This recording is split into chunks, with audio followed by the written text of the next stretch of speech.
Olá, terceiro ano AFD, terceiro BFD, disciplina Fundamentos Filosóficos e Sociológicos da Educação. Hoje nós começaremos um novo autor que é o sociólogo Karl Marx. Já devem ter ouvido falar muito sobre ele e eu pretendo trabalhar com vocês algumas obras desse autor. O nosso terceiro trimestre está assim organizado: Karl Marx, na sequência o sociólogo brasileiro Florestan Fernandes, o pedagogo Paulo Freire, o também sociólogo Antônio Gramsci. E aí, se der tempo, nós veremos um pouquinho de Dermeval Saviani, nós veremos ainda Ética de Kant e Ética de Zygmunt Bauman. Esses são os autores que irão, por certa forma, estar inseridos no terceiro trimestre de formação docente, e os temas correlatos a eles, né? Questão do indígena, vou trabalhar no viés do Paulo Freire. Questão do negro, vou trabalhar no viés do Florestan Fernandes. Então, com esses autores, eu creio ser suficiente para fecharmos o ano da melhor maneira possível, tendo em vista essa pandemia de 2020. Eu já adiantei algumas aulas sobre o Karl Marx, alguns conceitos marxistas, enquanto eu falava com vocês sobre Friedrich Engels. E eu não vou entrar no livro Capital do Karl Marx. Eu pretendo abordar com vocês textos sobre a questão judaica, sobre a Sagrada Família, a ideologia alemã, que apresenta a ideia do jovem Marx, do jovem Engels, Manifesto do Partido Comunista, vou comentar o que ele foi, mais por causa da fama dele do que por qualquer outra coisa. Finalizarei com Grundrisse, 18 de Brumário e tese sobre Feuerbach. Então, esse será o nosso passeio na ideologia marxista. Lhes enviei uma apostila gigante, que é a que eu pretendo usar como referência do meu vídeo, e lhes enviei 3 apostilas pequenas. Aula 13, aula 14 e aula 15.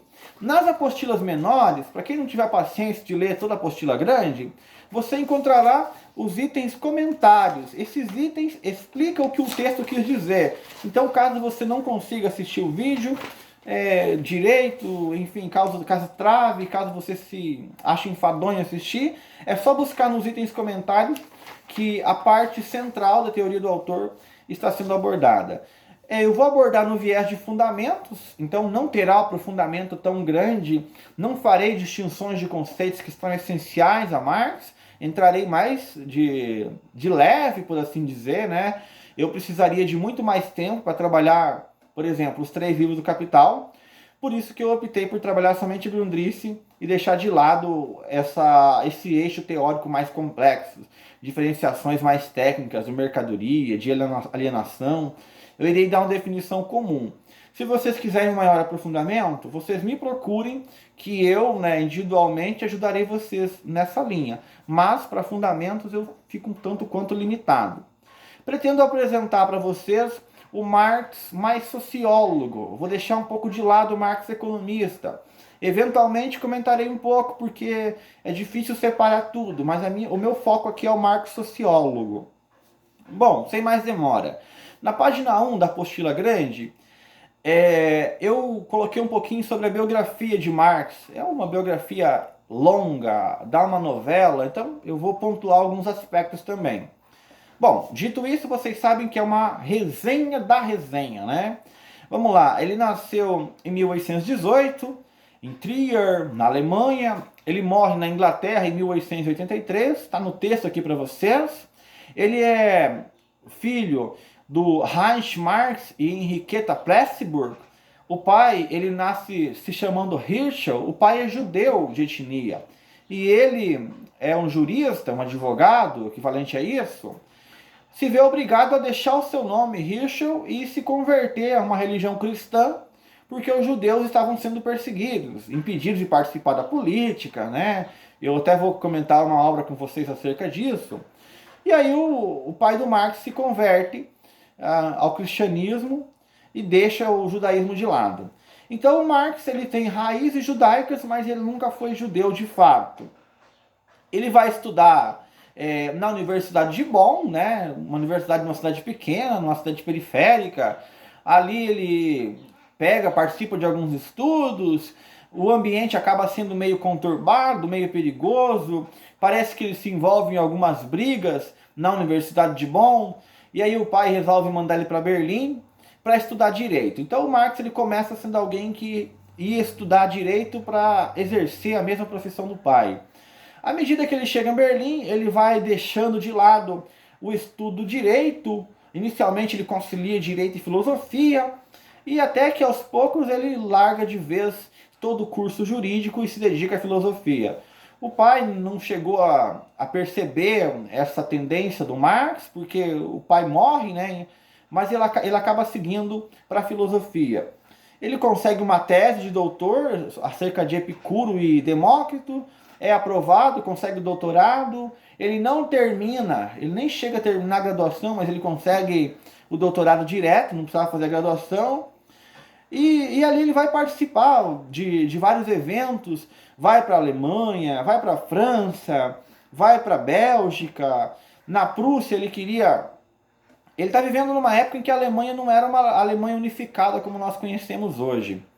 Existiam vários reinos, e o mais forte era o reino da Prússia. E era governado de modo monárquico. O que o Marx queria? O Marx pretendia, quem sabe, fazer com que esse governo monárquico permitisse uma maior liberdade. Começa trabalhando nas revistas, e cada vez que passa ele percebe que a Alemanha, ou seja, a Prússia e seu entorno ali, eram regiões no qual não era possível fazer política certa, porque a censura, a repressão era muito grande. Esse é o contexto que o Marx está escrevendo. 1848 ele passa por várias revoluções, ele é expulso de vários países, sempre ia para um país com a promessa de não fazer política, acabava fazendo política. Bom, parte da sua vida foi numa miséria absoluta, sempre acossados por dívida. Parte dos seus recursos financeiros, da sua alimentação, eram custeada por Engels. Eu já comentei isso com vocês na biografia de Engels. Ele perde a maior parte dos filhos, e as duas filhas que sobreviveram a ele se suicidam ao final da vida. Tenta emprego numa estrada de ferro, não consegue um emprego. É alguém que tem uma vida pessoal. Se eu for pegar o aspecto pessoal, que eu não vou focar tanto, mas só para instigar vocês a pesquisar sobre, a vida pessoal dele é uma tragédia, né? Primeiro, viver perseguido pela Europa inteira. A filha dele era perseguida porque era filha do Marx da Comuna de Paris. Então ele teve essa má fama por onde quer que fosse. Aí teve que se contentar em morrer na Inglaterra. Nos últimos anos da vida ele se dedicou à pesquisa no Museu Britânico, na biblioteca do Museu Britânico, estudou a economia clássica, estudou os pensadores da época. É alguém muito culto, que leu absurdamente e acabou morrendo sem terminar a sua obra. O Marx, tal como Weber, que eu já falei com vocês, e tantos outros, são autores que morrem sem terminar sua obra-prima, né? O Weber morreu antes de terminar Economia e Sociedade. O Marx morreu antes de terminar O Capital. Ele deixou alguns conceitos importantes em O Capital, deixou alguns conceitos que o Engels teve que organizar no volume 2 e volume 3, mas resumidamente eu creio que essa é a síntese da biografia marxista.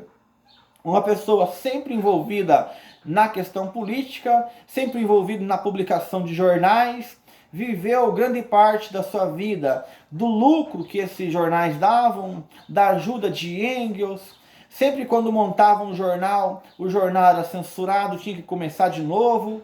Então ele está numa Alemanha que realmente não é favorável ao pensamento. A maior parte da Alemanha é influenciada por um conservadorismo fora de sério. O pensamento que o Marx tem de enfrentar quando ele chega é de hegeliana. O Hegel é o grande filósofo quando o Marx está se formando enquanto intelectual. Antes do Hegel era o Kant, né? E o Hegel meio que assume essa posição. O Hegel tem um dito, mais ou menos assim: o que é real é racional. E aí, do dito hegeliano, da teoria hegeliana, que é um autor super difícil de ser compreendido, surgiram duas correntes, hegelianos de esquerda e hegelianos de direita. Os hegelianos de direita eram os ditos conservadores, aquelas pessoas que queriam manter o status quo da sociedade. Se o que é real é racional, o que é real? O real é a monarquia que nós temos na Prússia. Então nós temos que preservar essa monarquia.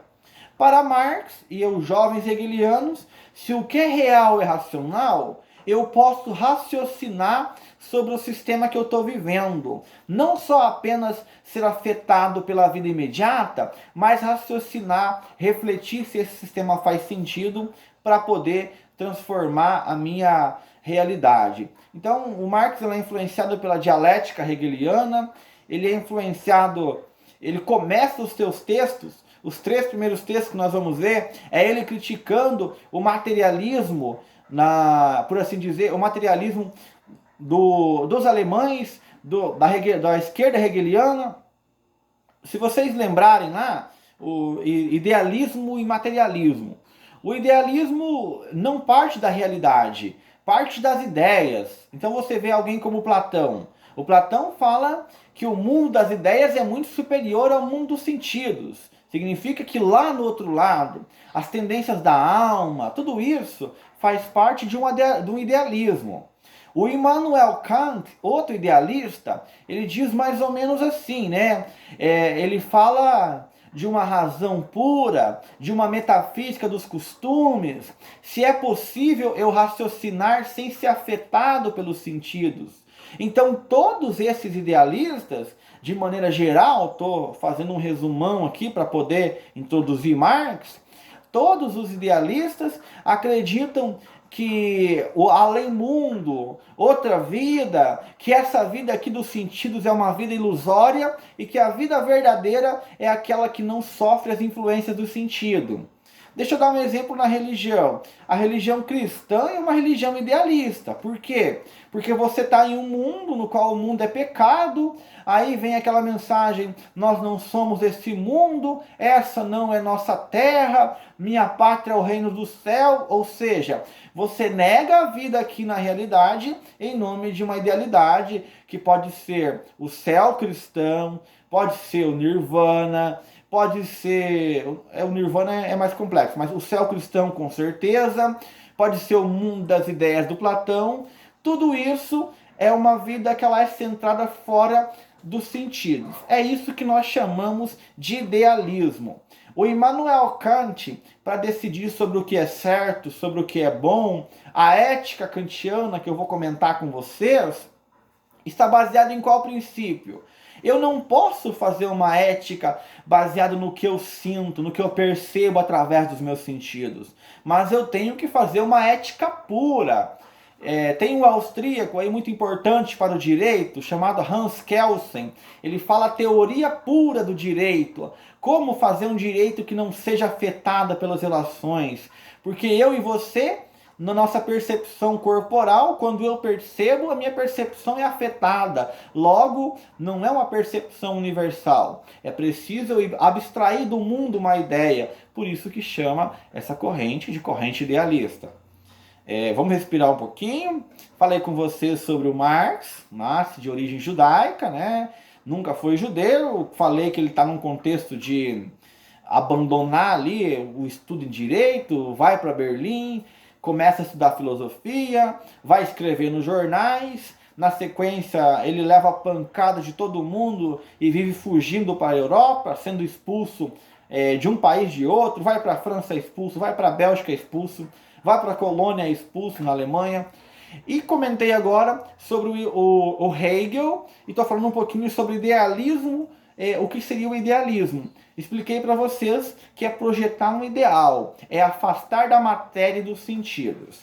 E o materialismo, como o nome já diz, está focado na matéria. Então você raciocina sobre a matéria.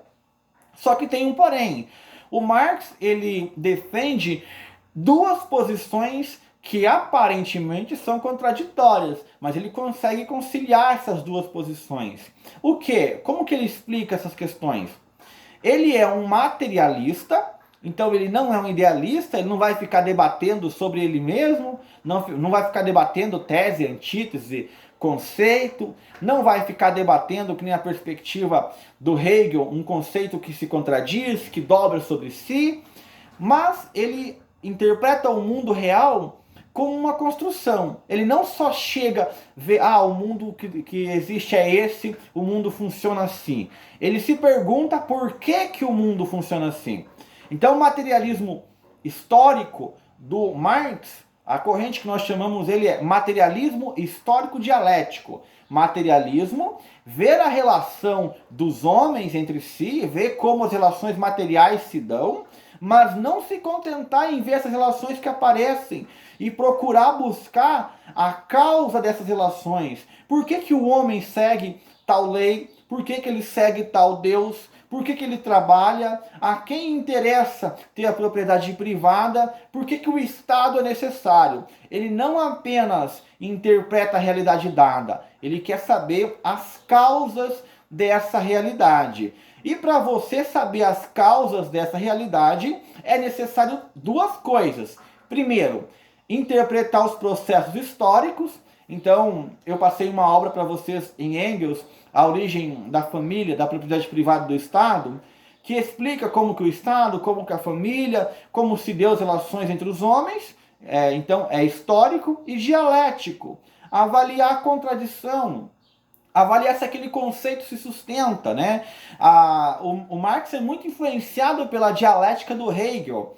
E a dialética do Hegel, basicamente, é um conceito que ele nega a si mesmo. O Hegel olhava um conceito, uma coisa dada, ele não delimitava aquela coisa. Olha, por exemplo, essa é a verdade. Ele não aceitava a verdade como tendo fronteira. Ele tirava todas as fronteiras dessa verdade, ia negar essa verdade até chegar numa conclusão. No seu contrário, eu duvido disso, isso não existe conforme está apresentado. Aí, depois que ele negava esse conceito, ele voltava a um conceito aprimorado. Ah, então é assim que funciona. Então ele pega o método de Hegel, que é a negação do conceito, destruição de todas as contingências, de todos os limites possíveis, pegava esse conceito para aplicar no materialismo. Ou seja, por que, que o mundo tem propriedade privada? Então eu rejeito que a propriedade privada é a regra do mundo. Eu rejeito que o Estado é a regra do mundo. Eu rejeito que a família cristã é a família verdadeira. Quando eu rejeito tudo isso, eu começo do zero, um pensamento que começa do zero, na perspectiva do Marx, não é eu afirmando isso. Um pensamento que começa do zero e que vai buscar as causas em si. Em última análise, ele vai chegar numa conclusão de que o motor da história é a luta entre as classes, que há um conflito entre as classes que dominam e as que são dominadas, que existe algo, né? A estrutura é esse conflito, essas relações econômicas. E aí, alguns mecanismos, que eu vou comentar com vocês nas obras, vão maquiando o entendimento, vão limitando o entendimento, de modo a permitir uma dominação. Tranquilo? Esse vai ser o vídeo mais tenso um pouquinho de vocês entenderem. Deu para entender então o que é materialismo e o que é idealismo? Idealismo eu afasto dos sentidos, porque o sentido é poluído, vai poluir meu conceito, eu imagino, me afasto de qualquer influência do sentido, da sensação. Materialismo, eu preciso da matéria para pensar, eu penso a partir da matéria. Materialismo de Marx, que é chamado de materialismo histórico dialético. Eu olho o que acontece materialmente, retorno aos processos históricos para ver como que o homem construiu cada instituição que tem hoje, como que o direito foi formado, como que a família foi formada, como que o Estado foi formado, como que tudo que existe foi formado. Analiso as contradições, eu nego tudo, eu nego que tudo é natural, nada é natural. Para o marxismo, tudo é uma construção artificial, é o homem que constrói artificialmente mecanismos de dominação. Então eu descasco, por assim dizer, esses mecanismos e chego na conclusão, uma conclusão pura, uma conclusão que é isenta de contradição, na teoria de que o que move a sociedade é a relação de classes. Eu finalizo assim esse primeiro vídeo. Eu quero que você tenha entendido o contexto que o Marx está inserido, a diferença entre idealismo e materialismo, e quero que você tenha entendido o que é o materialismo histórico dialético de Karl Marx.